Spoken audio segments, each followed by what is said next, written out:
Hi, this is Carol Rose Atkinson, president of IE-CAMFT, and I'm here with Jill Johnson-Young, and we get to talk today about the presentation she's giving for IE-CAMFT virtually the end of this month, and my goodness, I don't even know the date. I never do know the date.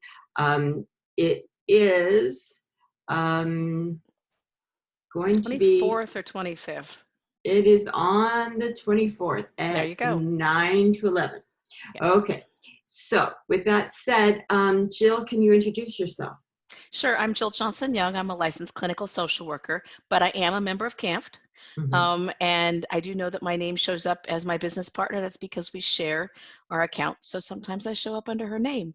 Mhm. I'm a grief expert. I am a dementia expert. I work in my office, although virtually now. So this is office now. Mhm. And my commute is from the back to the front of the house, which is kind of nice. Mhm. And I see clients all day, and then I also do usually a number of speaking engagements every month, internationally, locally, and nationally.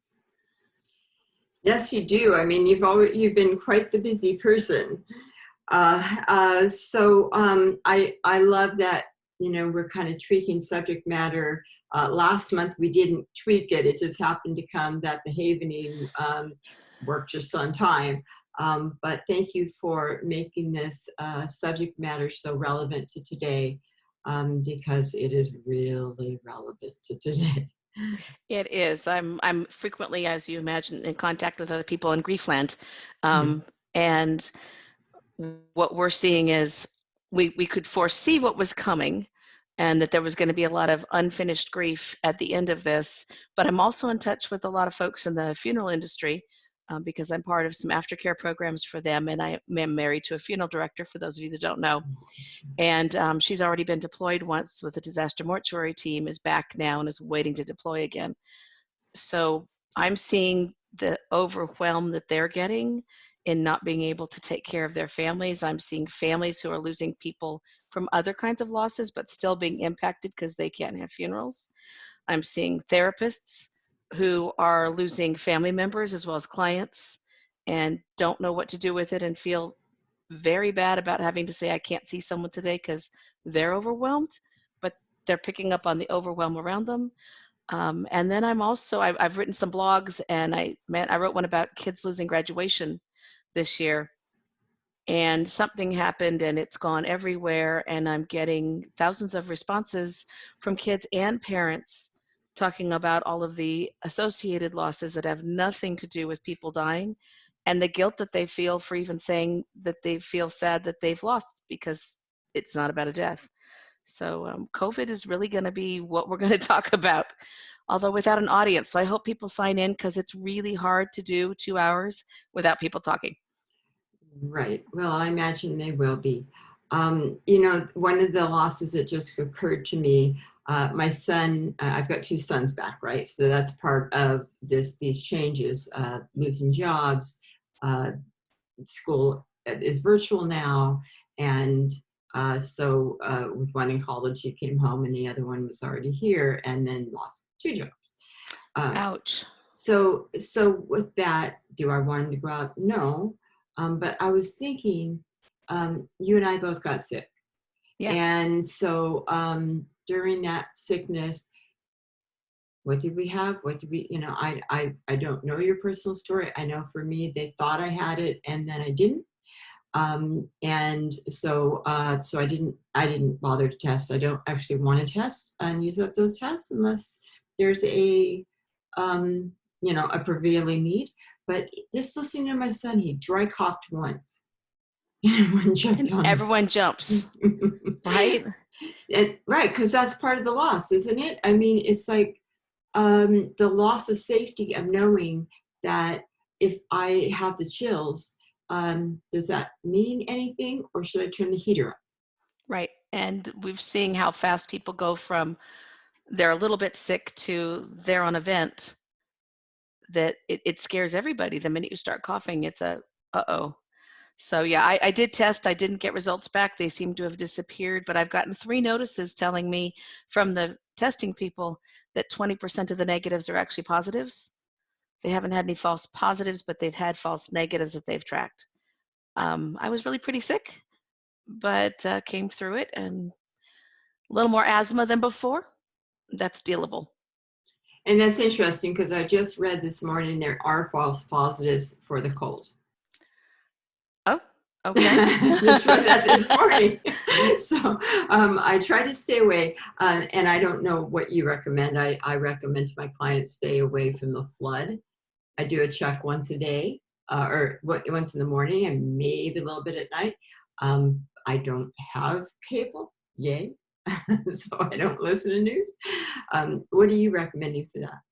I'm telling folks who are sensitive to it and finding themselves overwhelmed by it, and there are a lot. You limit the news feed, you block it. If you're on social media, block the news part of the feed so that it's not coming through.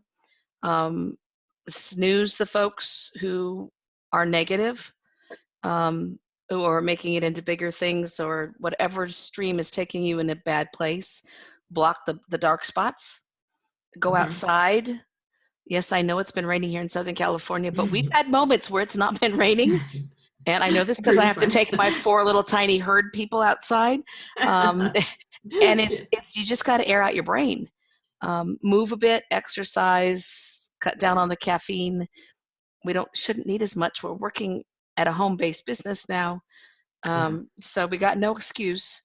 It is exhausting to do online work. It's a little more intense, but we need to air out our brains. And I tell my clients, if you absolutely have to watch the news, you can watch Saturday Night Live. It'll catch you up. It's pretty much all you need. That's true. I hadn't thought of that. I know I was mentioned to you, I'm using, the glasses, the amber glasses or the blue glasses or whatever they call. One of my clients yesterday had the glasses prescription, by the way, of those glasses, because long term, this could be more virtual long term. Yeah. For all of us, not just therapists, but the world. And so we have to be careful of that eye strain. Yes. That's also a piece of it. So I mean, how the midst of this for me, I know, is anxiety. I'm not doing so much with depression, and I hear certain things. Thank God I have had no notifications on my phone for about 1.5 years. I stopped this long time ago because cortisol and me aren't friends, and and not really none of us. So that is helpful. What do you do most doing for yourself? I mean, I have my furry babies too. We have our 2 that come to the office that aren't going right now.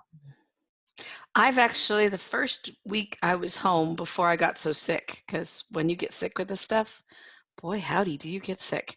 But before that, I went out. We have planter boxes in our backyard, and I'd ignored them. And so they're weeded, and I put some seeds in, and I've been enjoying going out every day and watching them grow. I've happen to have a very nice backyard. We've got a view of the city, so I can still feel kind of connected. I can see people from a distance. I've been connecting online with friends. My entire family had a Google chat last night. My 90-year-old great aunt was on there, and my 83-year-old mom, and all the cousins. So it was a little funky because the older ones had never done that before, but it was fun to see them getting together and seeing each other. So, and then of course, everyone's got virtual happy hours going right now, and you don't have to drink alcohol. You can drink a water with a slice of lemon. So I'm doing that stuff. Mostly though, I'm getting outside as often as I can, and then playing with the doodles. We have 4 dogs who are all shorter than knee high. So like herding a tiny herd. Yeah, I do. I've been doing coffee dates, Zoom style. Then I finally went on complete Zoom sabbatical because I think we have to do that as well. Whatever we have to do to get through this. That's right. anyway, I'm very much looking forward to you presenting at CAMFT. I am looking forward to it. It's going to be different from the usual Jill style. I'm changing all of it up because there's so much daily coming in about this and all the losses people are absorbing. So I'm actively changing slides on a daily basis, but we'll have it together and I hope people will join us so I can answer questions. Right. And I know that